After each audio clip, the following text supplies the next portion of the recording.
Happy Juneteenth. My name is Owens Daniels.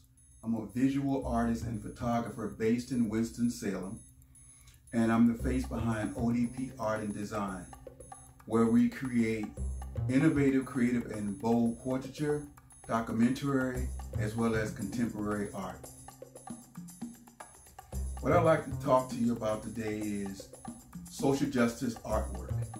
What does that mean? Well, during these days and times that we are living in, that we're going through racism, injustice, and all manner of challenges that are facing the nation and facing us as a people. What I would like to talk to you about is some of the collections that I've done. My collections use visual language to speak to and make relevant the times and relevant issues of the day. One of the collections that I'm going to talk to you about is called Common Ties That Bind. Common Ties That Bind came out of an ideal of an art residency that I happened to be a part of at the Sawtooth School of Visual Arts here in Winston-Salem. I was given a commission for an entire year to create a body of work that spoke to the commonalities that are among us, those challenges and issues and experiences that all make us human beings. Are we tied to these issues, or are we bound to them? Meaning that if I'm tied to an issue, that means that I have the ability to be independent, to break free of that particular issue, such as if I'm tied up in a meeting. Or am I bound to that issue? Am I bound to my race? Am I bound to my gender? Am I bound to the issues of the day that face me as a person? If I'm bound to something, that means that I've lost my independence and someone else has that control over me. Common Ties That Bind goes through history. It starts out with Mary Washington, a young woman who was 21 years old. She had a husband who worked for a sharecropper who was very cruel and very racist. And during the period of time that they were working, he would fail to pay this man. Well, one day the husband and the sharecropper got in a fight, and 3 days later, the sharecropper came up dead. This happened in Fulton, Georgia. What happened was the town people accused the worker of the murder of the sharecropper. Well, as we know in times, all you have to be accused of something in order to be executed of that thing. The husband was executed by being hung, and his wife, 21-year-old Mary Turner, she found out about it and went to the sheriff's department. She complained, and he would only send her away. Well, eventually the crowd found out about it, and they caught her one day on the road as she was running away, and she was still 8 months pregnant. They took her to a bridge and they hung her upside down, doused her with fire and set her on fire.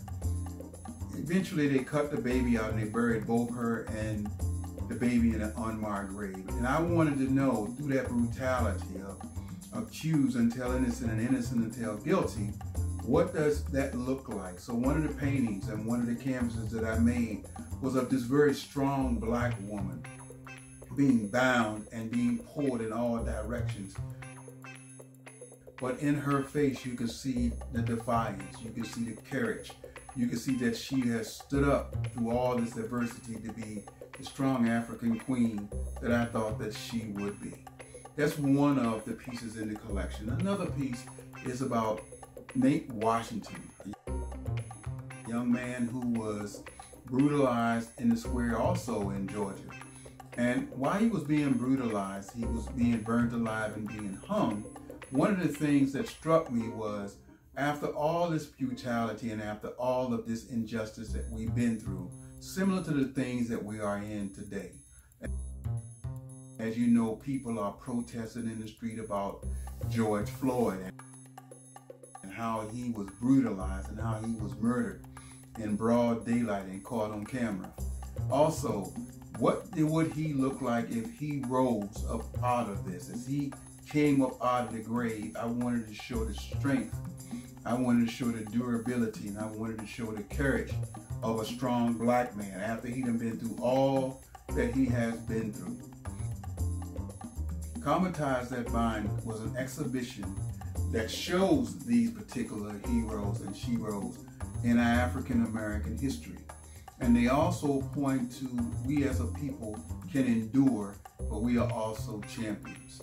Another part of the collection that I would like to share with you before I close is that each picture, there's a total of 10 canvases. A canvas can be as large as 4 foot by 5 foot. One of the canvases is directly behind me is called the Black African Rose. And what I wanted to depict in this particular canvas was the idea that this was a slave woman, but she was albino. Therefore, she was very rare and very precious and very expensive on a slave block. Also, not only was she that way in a slave block, but the village that she came from, in the African village that's where she lived. So if you were albino, you were a mystical creature. A lot of times, villagers will kill you and harvest your organs and use them as some kind of meditative or some kind of medical healing device, or people would just have the myth that if they killed you, they would grab your beauty or your strength. So the black rose comes from the idea that slave traders thought that the most valuable and precious and rare rose that you could ever find was a black rose. And that was to be kept, and that was to be held in high esteem. So that gives you an idea of the type of work that I do as an artist. I do work that speaks to the community, that speaks sometimes for the community. I'm not always sure that I'm the correct voice, but I know that I'm the voice at that particular time. I am Owens Daniels. Here's my collection, Common Ties That Bind. Please enjoy.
And what I like to do is invite everyone to go to my website, www.owensdaniels.com, and click on my portfolio, and you will see exhibitions. And under the headings of exhibitions, you'll see the body of work called Common Ties That Bind. I'm looking forward to this Juneteenth to celebrate with everyone all around the world as we've gotten our independence 1 year later after it was signed. I'm looking forward to us all being festive and us all gathering together and holding hands and be a people again and just celebrate who we are as a black people and celebrate with the rest of the world and let them know that we are bound to who we are, or we are tied to where we are. And having said that, I want to thank you. You have a good day and God bless. Bye-bye.